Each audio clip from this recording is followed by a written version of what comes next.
Hello বন্ধুগণ, আজ হচ্ছে পাশের বাড়িতে গোপালের সম্মেলন।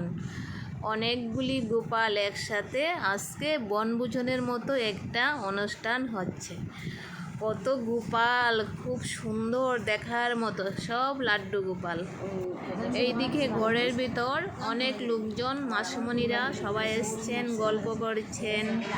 একজন দিদি ঘরে গোপাল সেবা রান্নাবান্না করছেন, আর এখন কীর্তন শুরু হয়ে যাবে, দেখতে থাকুন। কৃষ্ণ কৃষ্ণ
কীর্তন শেষ হয়ে গেছে এইমাত্র। এই ছিল আজকের গোপাল সেবার অনুষ্ঠান। সবাই খুব ভালো থাকবেন।